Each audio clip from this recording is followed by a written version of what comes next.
Game number 2, HFE. Paano nyo babawiin to? Yes, and again, for this will be the Your drafting team phase for is game number banning. 2 between PLDT-SMART Omega in the blue side and of course Happy Feet Emperors onto the red. And again, they will be banning out the Valir and of course Ling naman para sa side ng Happy Feet Emperors. PSO dito, they're just shaping up yung kanilang meta, yung kanilang craft dito. They will just take out the Valir. They don't want to give it to Vern kasi kanina nakita nila kung paano yung naging setup Your dito. team is Na banning. isa lang naman yung requirement kanina ng HFE para pumasok dun sa mga dives. Kailangan tumama yung dalawang proc ni Vern. Ni Bird. Kasi kapag tumama yung dalawang proc ni Vern, that only means na matitake down nila yon kahit anong mangyari. Hindi makakatakas yun, hindi makapag-flicker yun kasi ang tawag doon is layering ng stuns.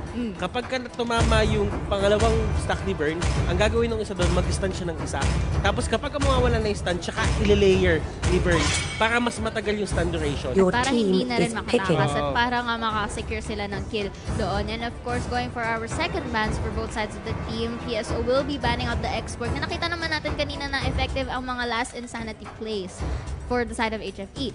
And of course, HFE knowing the damage na binibigay nga ng Parsa, it is an active ban for our game number 2.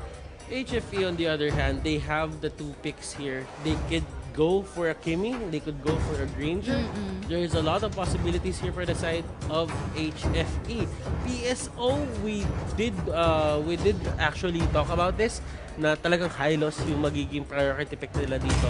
Just because whatever happens, laging merong control mage ngayon na pinipili. And a way to catch that control mage is with a glorious pathway. Yes, syempre. At may dagdag din kasi na Lolita. movement speed nga naman Your ang binibigay team ng is isang picking. Hylos dito. And ang sagot nga ng Happy Feet Emperors with the first pick ng PSO is going to be the Lolita Kimi. Mukhang I think the Kimi here is going, of course, to opt to get as much resources as possible at maganda rin nasagot ang Lolita as to support this, but it still depends kasi ang hinohover ngayon ng PSO ay ang isang Bruno. Haji will be picking that Bruno. I really like the Baksha. Your team Kasi is picking. si Baksha ano yung gagamit eh. Si Haze yung gagamit. It just seems fitting na pipiliin niya pa rin tong Baksha na to even though a lot of the teams are actually sleeping on Baksha. They really like the idea na mayroong Baksha dito. Because one of the things na dinadala ni Baksha sa game is the chase capability na meron siya. He can go to the backline ng madali na hindi siya kahit paano napipigilan ng basta-basta lang. And at the same time, kapag wala ka ng dash or wala kang flicker sa harap ng isang Baksha, Baksha has the capability to take Your you team down hit. is banning. Yes. Ganun siyang klase ng hero. Parang Very alam mo versatile. Yun, very versatile. Alam mo kung sino naaalala ko sa kanya? Sino? Noong mga una. Si Kufra, ganyan din nung una eh. Si Kufra, na kapag matalbugan ka ni Kufra at meron pa siya ng talon, sometimes it's enough to take you down eh. Ganun siya kalakas na hero. Pero kasi nawala na yung potential dito ni Kufra na ganun. So, lumipat mo kay Baksha. Your team is But banning. looking here for the third pick of Happy Feet Emperors, the Selena will be up for grabs right here. Looks like they will be focusing more on the early game potential ulit for the side of Happy Feet Emperors. And ang third ban ng PLDT-SMART Omega is going to be that Diggy. Very interesting. Pero alam mo, ito na nga yung sinasabi natin dito na Selena is still on the side of HFE. HFE dito, they're on, sabihin na natin, position na parang ang ganda ng setup nila. Your Even though team Aaron is is not picking. playing right now with this phenomenal Selena play nung conference number 2, I don't really think it matters kasi alam mo kung si Vern yung gagamit nito, I just feel that Vern right now is really strong. At saka parang consistent siya eh. Bihira natin siya makita na talaga magkakaroon talaga siya ng tanso na game. Yes, definitely. And for the side naman nga ng Happy Feet Emperors, they will be banning out the Lilia hero right here, which we've seen naman na, especially nung first match natin, kung gaano kasakit ang binibigay na damage. And this time, mukhang ang Happy Feet Your Emperors team ang is gagamit picking. ng Jawhead for this game number 2. So we will see but to me, this Jawhead pick is good if performed well. Especially sa ating early phases ng game. Kasi if this Jawhead was able to, let's say, neglect one of the core damagers ng PSO, it's going to be, or sandwich them rather, it's going to be into their favor. But again, it depends. It really depends, but I don't like, I do not like Your HFE's team is picking. core picks with this certain lineup na lumabas sa PSO. They got the Esmeralda, they got the Terizla, they got the Baxia. Parang kapag sa ganitong pwestuhan at hindi talaga sa ganitong lagay, kung hindi maganda yung pwestuhan dito ng HFE, it just feels na parang lagi silang ipit. I would agree actually kasi you have to take note that hindi lang actually in terms of survivability lamang ang PSO dito sa overall line. No. Pero you have to consider na ang pinaka-core damager ng PSO is the Bruno, and syempre may Esmeralda din sila. They have, in short, PSO has a lot of crowd control that can actually deny kung ano man ang pwedeng initial strategy na ginagawa ng Happy Feet Emperors dito, which I think they plan on getting that early game dominance and slowly scaling through it. But maraming factors silang kailangan i-consider. Just looking at on papers, I would line up on the side of PSO simply because they have this very long survivability and they have a various amount of crowd control. Parang alam mo yun, kahit makatama ng Abyssal Arrow dito si Selena, there's no way na parang kapag pumasok ka, madali lang sila i-take down na parang with a snap of the finger. Unless Selena gets a really good early game na makakuha siya ng 5 kills early on and just get ahead of the gold and the items. 5 seconds till the enemy reaches the battlefield. Very hard for the side of HFE. But we will see if they will be able to execute the initial strategy that they have in mind as we will be proceeding on to the battlefield on the Light of Dawn with PSO versus Happy Feet Emperor.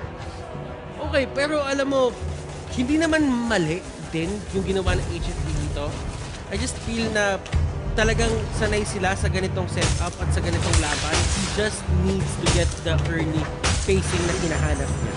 And wala namang mali o tama in terms of pick. Sometimes you just have to look at the bigger picture at ganito yung inisip ng player. Pero alam mo yon, there are times talaga na hindi nagiging favorable yung pili.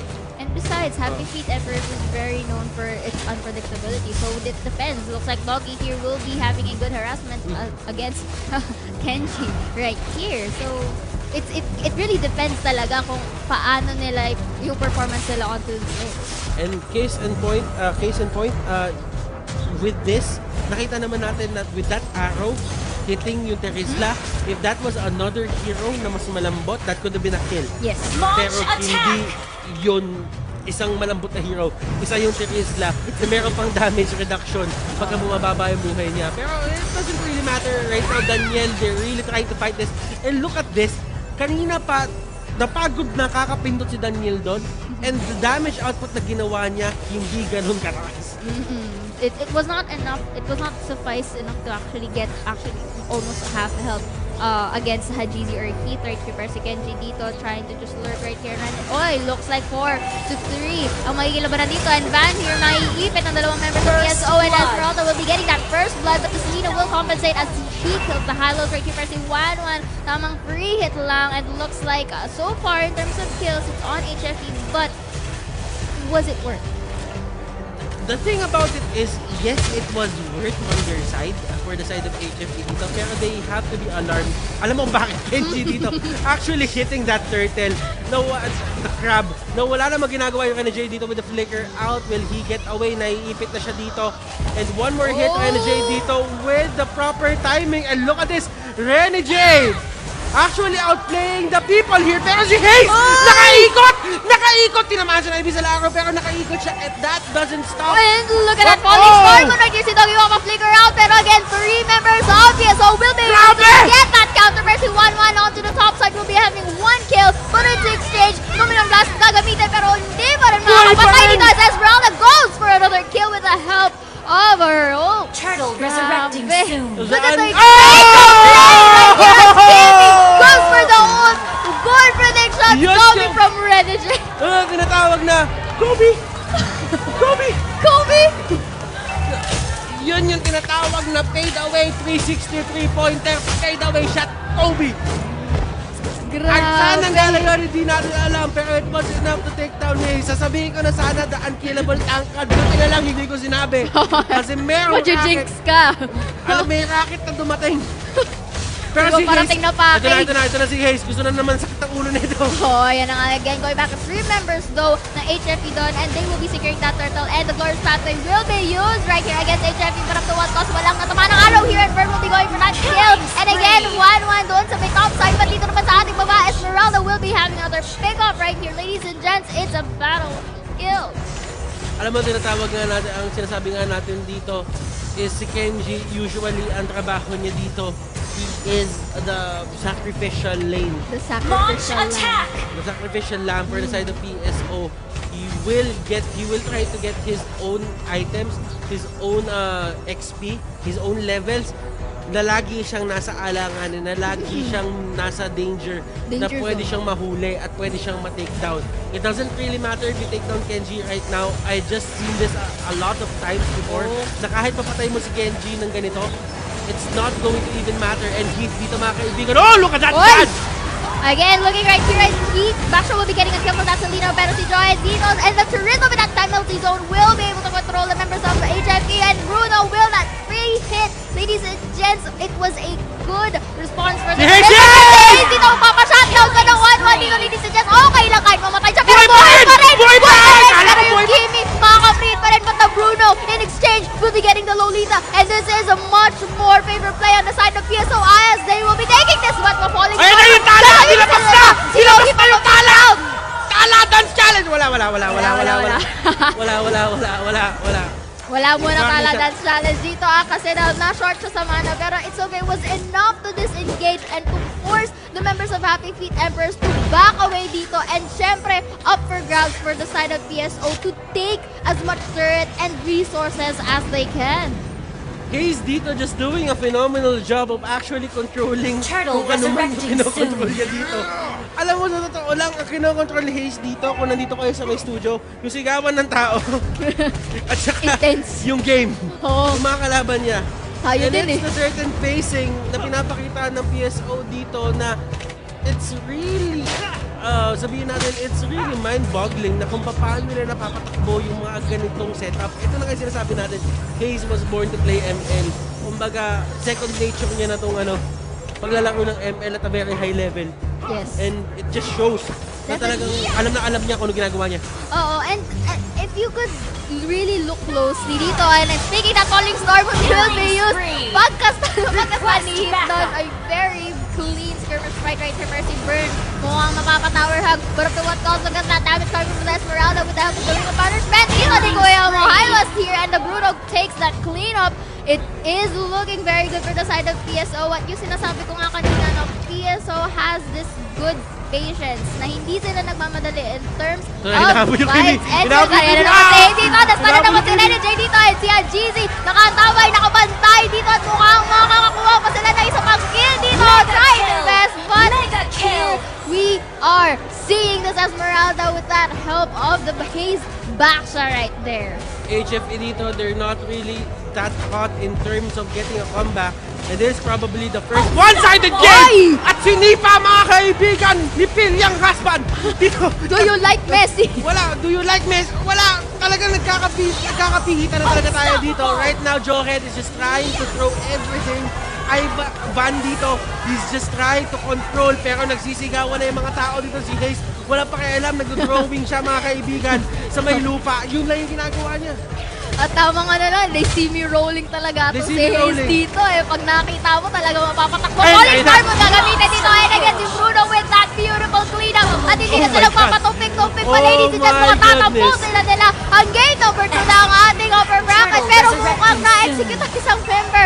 Dito si Bruno Menondas gagamitin. Masastan ang dalawang tanks ang ating PSO. Pero masashoutout na ni 1-1 ang isang member ng PSO right here. Pero syempre, the penalty zone ay gagamitin. At yung Teresa makakapatay pa ng isa. At yung Milo sa depth of the ring of punishment. Si Daniel, Makakakuha pa ng dalawa. Si Daniel, mag-isa na lang dito. Sige, tusukin mo, Daniel!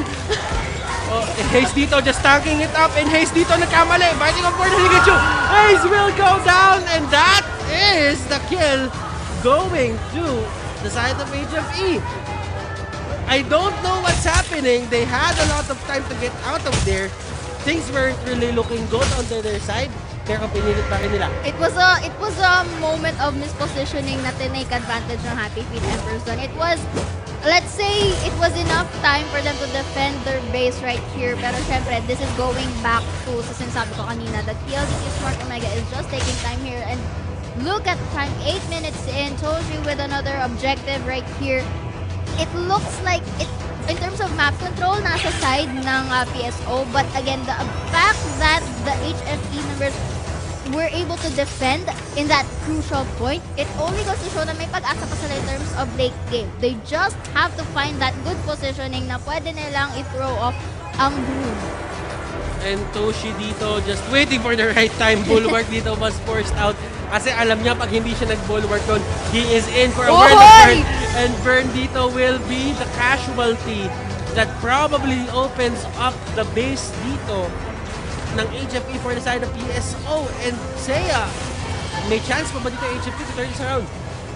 I guess depends kasi the risk of going too much. But look at that damage from Toshi right there. Naka-force back to base ni Togi doon. But again, going back sa sinasabi mo, they might have the chance if again they manage to get this Toshi. Pero this is like a needle in a haystack.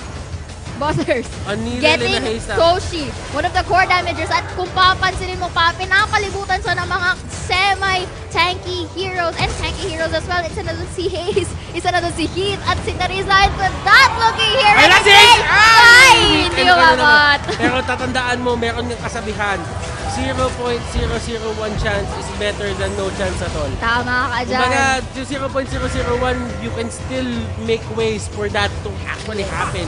Pero HFE dito, yun yung ginagawa nila. They're trying to make that happen. At kailangan nila mag-ingat dito kasi si GZ nag-falling star moon but still enough to go back to the race right here. Medyo messy ang skirmish fight si Daniel. Tamang free hit lang dito kay Feed, but they have to be careful kasi konting mali lang ng HFE can be the final class. Pero alam mo si Toshi dito, sipang-sipa eh. Tamang resource take lang, which is very important naman for his end right here. At si Hayes, tamang they see me rolling lang dito. Ay, hindi. Kasi club lang yun, tinatry lang. Siyempre, unahin muna nila yung Lord as an objective. Take si Kenji dito, na stun ng 1-1 and Daniel able to get that kill. But again, the Lord in exchange for that objective take si Vern mag-isa muli laban sa 4 na members sa PSO. Magpapaflicker pero hindi pa sapat as the damage output of that Esmeralda is just big. Siyempre mapipick off the shine again. Masustan dito si Hayes. But again, he's a rolling guy right here. Alam mo yung ginagawa dito ni Hayes? Alam mo yung sa village nyo, yung nag-ronda. Yung nag-ronda. Ako nga, kala ko Beyblade eh. Pagkagabi, yung nag-ronda lang. Oo. Ayun yung ginagawa ni Hayes. Tapos, kakausapin niya, oy, ano yan? Ano yung ginagawa niya dyan? Mukhang masama yan ah. Parang ganun. Kumbaga, hindi na siya checkpoint dito. Yung mga nahuhuli kapag medyo nagpasa sa curfew. Pero again, Luminant Blast will be used with that flicker. Heat will only be the one to get caught, but the Lolita will have to pick off of his own glorious pathway gagamitin for that additional movement speed. Pero si Daniel dito, mukhang mapapatay pa siya ni Bruno right here, and the Lord will be exposing the base ever so. And this is a good opportunity for the members. Si Hayes dito, makukunin naman ang isa, but the other members are just busy split pushing para makasecure nga naman exposure, but the Jawhead here is able to get that Bruno. Yung Lord, nandun pa rin si Hayes dito, iniikot-ikutan si Energy! Iniikot-ikutan si Energy, and that is going to be it. PSO winning this series with ever-dominating 2-0 fashion. This is the PSO we know. This is the PSO you love. Yes. And wow, what a game, what a series.